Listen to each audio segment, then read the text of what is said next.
Now in this lecture, this is, you can say that the most important chapter in building material or in construction materials, that is timber. So we'll start with the first part of this chapter. First of all, let's classify the trees. Trees can be classified into two type. दो तरीके से classify कर सकते हो, exogenous और endogenous. Exogenous और endogenous का जैसे नाम सजेस्ट कर रहा है, ये बाहर की तरफ इंक्रीज करते हैं, they grow outwards. और endogenous, these trees grow inwards. ये inwards grow करते हैं, ठीक. ये आउटवर्ड ग्रो करता है, मतलब रिंग्स वगैरह बनाता है, ये इनवर्ड ग्रो करता है. तो ये वाले जो एंडोजेनस होते हैं, ये हमारे कंस्ट्रक्शन मटेरियल के लिए या कंस्ट्रक्शंस के लिए अच्छे नहीं होते, इनमें उतनी स्ट्रेंथ नहीं होती है. But exogenous are fine. Exogenous can be of two types. One is conifers with softwood and other is deciduous with hardwoods. Fine. Let's see the difference between the conifers, that is the softwood, and the deciduous, that is the hardwood. Basically, as I told you that the exogenous trees goes outward, so they basically form different rings around the center or the core portion. Rings जो होती हैं वो softwood के अंदर अलग अलग दिखती है, hardwood में नहीं दिखती है, मिक्स होती है. कलर लाइट और डार्क होता है, डेंसिटी लो और हाई होती है. ये डिफरेंस याद रखने हैं आपको, नोट्स में और भी डिफरेंसेस मिलेंगे, वो सब रख लेना अच्छे से. फायर रेजिस्टेंस सॉफ्टवुड का पुअर होता है. मेटलर्जी रेस क्या होती है अभी समझेंगे, बट वो इंडिस्टिंक्ट होती है सॉफ्टवुड में, हार्डवुड में डिस्टिंक्ट होती है, अलग अलग होती है. Source as I told you that coniferous मतलब नीडल शेप लीव्स होती है, इसकी डेसिडुअस मतलब फ्लैट लीव्स होती है. तो let's start with the structure of the tree. जब भी आप किसी ट्री को कट करते हो, सेक्शन कट करते हो, तो आपको कुछ ऐसा स्ट्रक्चर मिलता है.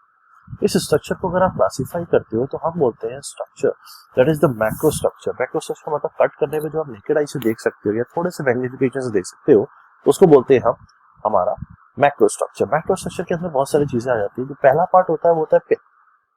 पिथ का मतलब होता है किसी भी ट्रक के, किसी भी आपका जो ट्रीज होता है उसका जो बिल्कुल सेंट्रल पोर्शन होता है, एकदम पिथ पोर्शन, कोर पोर्शन, उसको हम बोलते हैं पिथ, इनर मोस्ट पोर्शन. जैसे आप यहाँ पे अगर देखोगे, this is the innermost portion, this is known as pith. अब पिथ के हर तरफ, चारों तरफ एक रिंग्स बनी होती है जिसको बोलते हैं hardwood. These are the rings around the pith, these are known as hardwood. अब हार्डवुड के बाद आता है sapwood. Sapwood are the rings between the hardwood and the cambium layer. एक कैम्बियम लेयर होती है, this is the cambium layer. Hardwood और cambium layer के बीच में जो रिंग्स होती हैं उसको बोलते हैं हम सैपवुड, ठीक. उसके बाद कैम्बियम लेयर आ जाती है. Cambium layer is the layer of sap between sapwood and the inner bark. ये इनर बार्क है, इसके और इसके बीच में ये जो लेयर आ रही है, this is known as cambium layer, ठीक. इनर बार्क का मतलब होता है इनर स्किन, जो इनर बार्क होती है, दिस इज इनर. ये आउटर बार्क है जो यहाँ दिख रही है. इनर बार्क का मतलब जो आपका इनर पोर्शन है बार्क का, जो सैप बार्क पे कन्वर्ट हो चुका है, वाला पोर्शन. आउटर बार्क मतलब आउटर वाला. मेडुलरी रेस का मतलब होता है thin radial fibres extending from pith to cambium layer. ये जो जा रहे हैं रेडियली, इनको बोलते हैं मेडुलरी रेस. इसी के बेस पे मैंने अभी ऊपर क्लासिफाई किया था. इसकी मेडुलरी रेस आपको इंडिस्टिंक्ट होती नहीं दिखती, इसकी दिख जाती है. सिमिलरली डिस्टिंक्ट इंडिस्टिंक्ट इसका रिंग्स होती है, वही जो चीज मैंने आपको समझाया. Fine. Now let's see this section closely. If you have a close look to this section, you will be able to find the difference. This central portion is the pith. ये medullary जा रही है race. ये hardwood है जो आपको rings दे रही है. ये आपका जो सैपवुड है, ये वाली जो लेयर है सैप है, ये कैम्बियम और हार्डवुड के बीच में है. फाइन. ये आपका पोर्शन इनर बार्क वाला पोर्शन है, जहाँ पे सैप खत्म हो रहा है वहीं इनर बार्क शुरू हो रहा है. उसके बाद आपका वापस जाके आउटर बार्क आ जाता है. ये आउटर मतलब जो बाहर वाली बार्क है. अगर इस सेक्शन को you look at closely, you look this section closely, then you will find that this is the centermost portion, this is the pith, this is the centermost core portion. Fine. And from here to here, these are the hardwood. ये hardwoods हैं जो आपको यहाँ दिख रहे हैं. उसके बाद यहाँ से यहाँ तक आपको sapwood दिखेगा. ये sapwood है, दिस इज sapwood. ये hardwood, ये pith हो गया बिल्कुल सेट. रेडियल सरफेस जो कट रहा है वो रेडियल होता है. ये सारी आप चीजें जानते हुए टेंडेंसी सरफेस है, ठीक. ये जो रिंग्स होती हैं इसकी, जो सैप, ये ग्रोथ बता रही होती है, ग्रोथ. उसके बाद इनर बार्क हो गया और ये आपका आउटर बार्क हो गया. ये वाला इनर बार्क जहाँ सैप खत्म हो गया. सैप आपको ग्रोथ बता रहा होता है, इनको ग्रोथ रिंग्स भी बोलते हैं, कितना ग्रो कर रहा है आपका ट्री, इस तरीके से. फाइन. तो this is basically the structure of the tree. इसको ध्यान से याद कर लेना. नेक्स्ट टॉपिक है आपका टिम्बर के अंदर फेलिंग ऑफ ट्रीज. ट्रीज को काटना कब है, उसका एक तरीका होता है और एक पर्टिकुलर सीजन होता है. हमेशा एक चीज ध्यान रखनी होती है, ट्रीज को, पेड़ को तभी काटना है जब वो फुली मैच्योर हो चुके हैं. अगर आप नहीं काटोगे तो फुली मैच्योरिटी पे पहले ही काट दोगे तो सैपवुड जो होता है बहुत ज्यादा होता है. एक्चुअली जैसे जैसे ट्रीज मैच्योर होते चले जाते हैं, ये जो सैपवुड वाला पोर्शन है कम होता चला जाता है. जैसे मैंने बोला ग्रो, धीरे धीरे कम होता चला जाता है. अब क्या होता है, अगर आप इनिशियली काट दोगे, जब तक वो फाइनल मैच्योरिटी नहीं अटेन करेगा, तो सैप बहुत विगरस मोशन में होता है, बहुत सारा होता है, तो जो ट्री होता है वो उतना ज्यादा ड्यूरेबल नहीं होता टिम्बर, अगर आप पहले काट देते हो सॉफ्ट हो जाता है। ठीक, तो आपको मैच्योरिटी के बाद काटना चाहिए। तरीका क्या है काटने का वो भी देख लेते हैं। सबसे पहले तो पहला कट आप बिल्कुल रूट के पास लगाते हो, ये आपने कट मारा एकदम रूट के पास, ये कट होना चाहिए। उसके बाद आप क्या करते हो, जो सेकंड कट होता है आपका, वो सेकंड कट आप इसके पैरेलल अपोजिट साइड से मारते हो। मान लो मेरे को ट्री इधर गिरा, ये है मेरा डायरेक्शन ऑफ फॉल, मैंने पहला कट रूट के बिल्कुल पास मारा पैरेलल, उसके दूसरा कट यहाँ से मारा, सेकंड नंबर कट है मेरा पैरेलल उसके ऊपर से।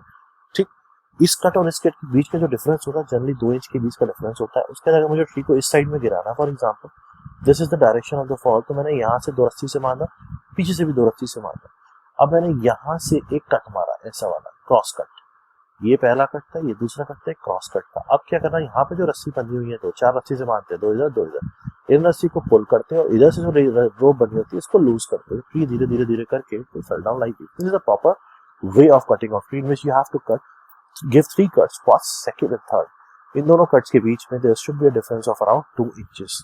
समझ में आ गया, एक ये जो कट है इनके बीच में 2 इंचेस का गैप होना चाहिए, ये प्रॉपर तरीका होता है, इसको बोलते हैं felling of tree. Season of felling की बात करो, कब काटना चाहिए आपको ट्री, आपको तब काटना चाहिए जब सैप एकदम खत्म हो चुका है या एकदम रेस्ट पे आ चुका है, वो आपका एक्चुअल सीजन होता है जिसमें आपको ट्री को काटना होता है।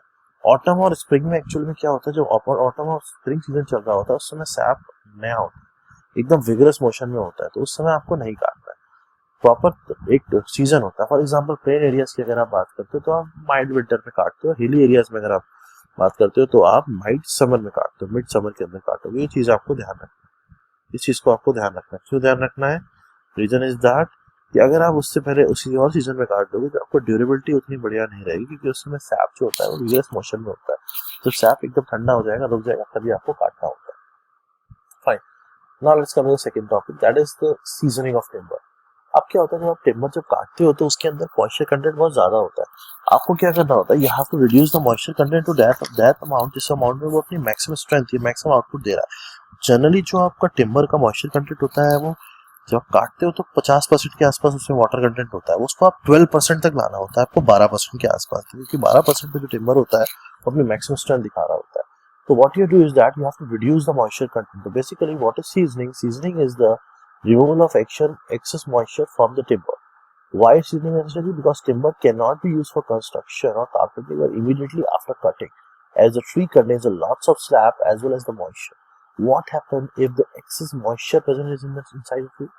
Now, if excess moisture is present inside the tree, the timber will shrink excessively. Shrink कर जाएगा, it will also have a tendency to decay. So basically, what you have to do is you have to reduce the moisture content of 50% to around 12%. You have to reduce the moisture content like this. Now, how to reduce the moisture content? सुखाना है आपको, पेड़ काट चुके हो आप। Now, तो करना क्या है? What are the objectives? सबसे पहले reduce the movement of the timber, shrinkage, splitting, इन सबको रोकना है। तो make it immune from the attack of insects. पानी कम कर दोगे तो ज्यादा होता है तो कीड़े या इंसेक्ट उसका अटैक कर सकते हैं। To increase the strength durability, याद करने पॉइंट्स इंपॉर्टेंट एग्जाम में आता है। To make the inner timber receptive to finish, like ये सारी चीज उस पर लगा सकते हो। ना मॉइस्चर ज्यादा है ना तो पेंट कर सकते हो, ना कोई डेकोरेटिव चीज उसके ऊपर लगा सकते हो आप। तो रिड्यूस द वेट, ट्रांसपोर्टेशन की कॉस्ट भी कम हो जाती है, पानी कम हो गया तो वेट कम हो जाएगा। To make the timber burn readily, अगर फ्यूल की तरह यूज करना है, उसमें पानी है तो आप आग नहीं लगा सकते उसमें, ठीक है। आपको बेसिकली उसका पानी रिड्यूस करना है, ये ऑब्जेक्टिव को आपको याद कर लेना है। टिम्बर की सीजनिंग के प्रोसेस क्या होते हैं, जो 2 तरीके से होता है। पहला होता है नेचुरल सीजनिंग, सेकंड होता है आर्टिफिशियल सीजनिंग। नेचुरल सीजनिंग का मतलब आप स्टैक बना के रख देते हो और स्टैक बनाने के बाद उसको एयर सप्लाई देते हो। एयर सप्लाई से क्या होता है, मॉइस्चर कंटेंट रिड्यूस हो जाता है, सूख जाता है। दूसरा आर्टिफिशियल में किल सीजनिंग आता है, chemical seasoning, electrical seasoning, water seasoning और बॉइलिंग। एक और मेथड है हमारा बॉइलिंग भी हम यूज करते हैं। This is the artificial method of seasoning. सबसे पहले एयर सीजनिंग की हम बात करते हैं। Air seasoning what you do is that you have to form the stack like this. ऐसे करके आप स्टैक्स बना देते हो जो आपने टिम्बर काटा हुआ होता है, और एयर सप्लाई आप कंटिन्यूसली उसमें देते हो। एयर सप्लाई देने की वजह से जब कंटिन्यूसली आप एयर सप्लाई देते जाते हो तो इसके अंदर जो मॉइस्चर कंटेंट होता है वो रिड्यूस हो जाता है, ठीक। जनरली ध्यान रखना है, जो आपका ये प्लेटफॉर्म बनता है स्टैक का, ये 300 mm ऊपर होता है कम से कम। जो टिम्बर स्टैक है, ये जो इसका हाइट होता है, इसको 300 mm ऊपर कम से कम रखना होता है। ये एक बेसिक हमारा क्राइटेरिया है, ठीक है। इसके बाद इनके जो स्टैक्स के बीच के स्पेसर्स होते हैं, जो स्पेसर्स है वो अलाउ कर रहे हैं 15 बाई 25 का आपको गैप कम से कम इसके अंदर रखना है, जिससे आपकी एयर सप्लाई कंटिन्यूस होती रहे। ठीक। मिनिमम डिस्टेंस जो एडजेसेंट स्टैक्स के बीच में होता है, जो आप स्टैक लगाते हो, टिम्बर स्टैक लगा रहे हो, एडजेसेंट स्टैक मतलब एक स्टैक ये हो गया, एक स्टैक, उनके बीच का जो गैप होता है, this gap should be around, you can say that 600 mm, ठीक। ये मॉइस्चर कंटेंट रिड्यूस कर देता है, अराउंड 10 to 20% रिडक्शन देता है, 10 to 20% रिड्यूस कर देता है, मॉइस्चर कंटेंट को डाउन कर देता है, जो आपका नेचुरल प्रोसेस होता है सीजनिंग का। इसके अंदर कोई स्किल सुपरविजन की रिक्वायरमेंट नहीं होती है, चीप एंड सिंपल होता है। बट जो आपका आर्टिफिशियल सीजनिंग के मेथड्स होते हैं वो जनरली, अगर टिम्बर सेक्शन थिकर है, मतलब 100 mm से ऊपर जा रहे हैं, 100 mm से ऊपर जा रहे हैं, तो आर्टिफिशियल सीजनिंग देना थोड़ा मुश्किल पड़ जाता है।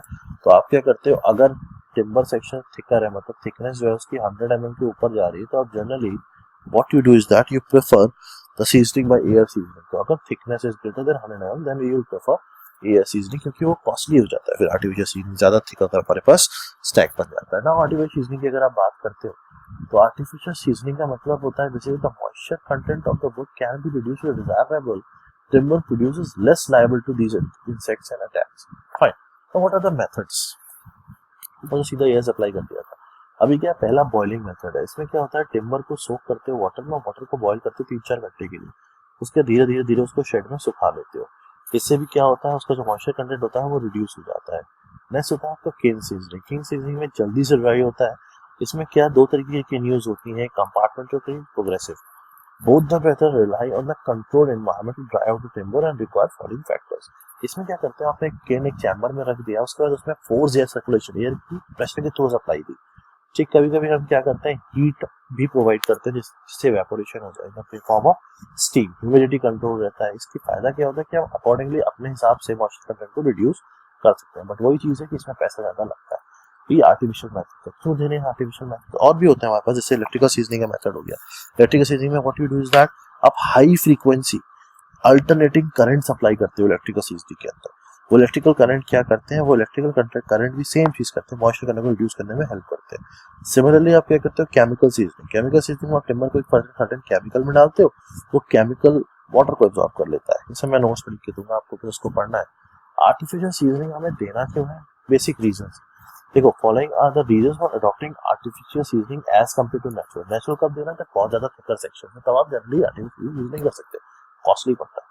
आर्टिफिशियल जर्नी कब यूज करना है, जब श्रिंकेज और एसिड डिफेक्ट्स ज्यादा मतलब आ सकते हैं टिम्बर के अंदर, या फिर ड्राइंग कंट्रोल ड्राइंग चाहिए आपको अपने हिसाब से रिड्यूस करना है। दूसरा क्या होता है, ये इवन ड्राइंग होती है, मतलब प्रॉपर तरीके से ड्राई हो जाता है, एकदम प्रॉपर तरीके से ड्राई होता है, जैसे आप चाहते हो इवन, मतलब पूरा सरफेस जो ड्राई होता है वो इक्वल ड्राई होता है। कभी कभी क्या होता है, नेचुरल सीजनिंग में पूरा सरफेस इक्वल ड्राई नहीं हो पाता, अलग अलग एजेस और सेंटर का ड्राई जो होता है वो डिफरेंट तरीके से होता है। मतलब डिफरेंट तरीके का मतलब कि भाई एजेस ज्यादा ड्राई हो जाएगी या सेंटर ज्यादा ड्राई हो जाएगा, मतलब प्रॉपर यूनिफॉर्म ड्राइंग नहीं होती है। बट इस केस में क्या होता है, आर्टिफिशियल सीजनिंग में यूनिफॉर्म ड्राइंग आपको होती है, पूरा का पूरा टिम्बर जो होता है वो सूख जाता है, अच्छी तरीके से वाटर रिडक्शन हो जाता है उसके अंदर। आर्टिफिशियल सीजनिंग का सबसे जो इंपॉर्टेंट फैक्टर है वो ये है कि आर्टिफिशियल सीजनिंग में आप अपने हिसाब से जितना चाहो उतना मॉइस्चर कंटेंट रिड्यूस करा सकते हो, बट नेचुरल सीजनिंग के अंदर वो अराउंड 10 to 20, 15-20% ही रिड्यूस करेगा, उसका आपका कंट्रोल नहीं है, कंट्रोल सीजनिंग नहीं है, ध्यान रखना है आपको। Fine, seasoning is basically reduction of moisture content. Next topic is conversion of timber. Conversion of timber का मतलब होता है the process by which the timber is cut into different sections is known as the conversion. Different sections आपको बनाने, तो cut करने का तरीका क्या है, डिफरेंट तरीके से काटने से डिफरेंट तरीके की चीजें बनती है, डिफरेंट तरीके की स्ट्रेंथ आती है, तो तरीके अलग अलग है कट करने के। जैसे फॉर एग्जांपल आपके सामने मैंने यहाँ पे ये जो बनाया हुआ है, लेट्स सी दिस फर्स्ट, इसको अगर आप ध्यान से देखते हो, these are the different methods. First of all plain sawn, plain, या फिर through and through sawn. Plain sawn की बात करोगे तो ये आपका टिम्बर का स्ट्रक्चर होता है, पित्ता, ये मेलोडी रेज थी, हाथ होता है। प्लेन सॉइल में आप क्या करते हो, आप इस तरीके से कट करते हो एकदम प्रॉपर तरीके से, this is known as ordinary सॉइल और you can say that plain soil.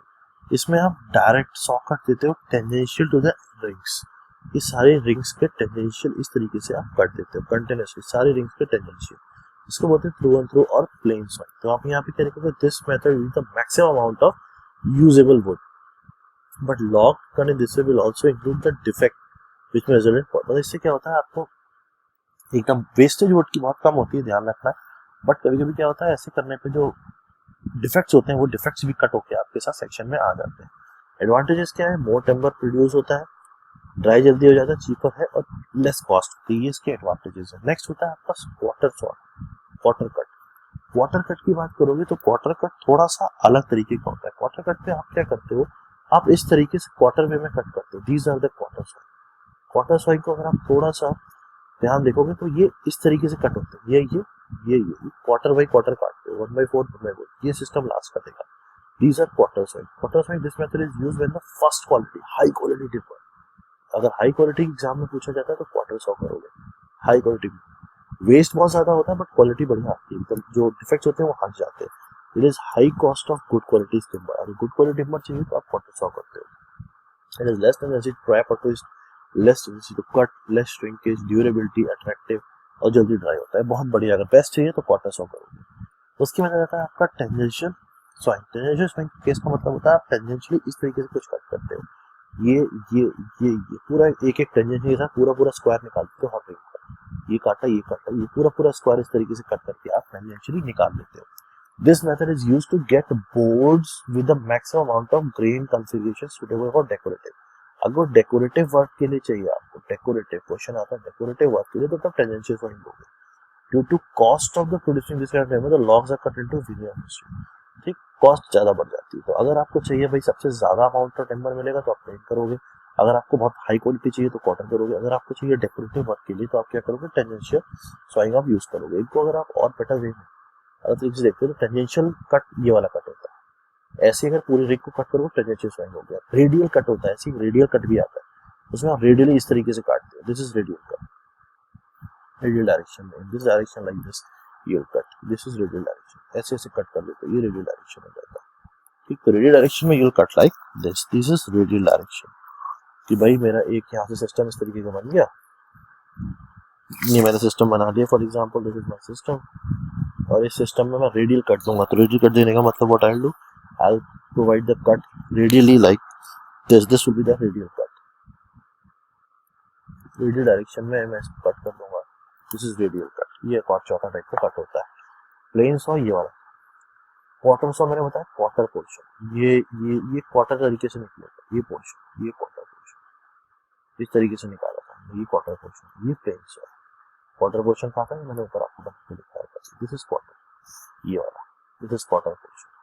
ठीक, तो इस तरीके से आप टिम्बर को कन्वर्ट कर सकते हो प्रॉपर अलग अलग शेप में, डिपेंडिंग अपॉन कि एग्जैक्टली आपको चाहिए क्या, जैसे कट करना है उस तरीके से आप कट कर सकते हो।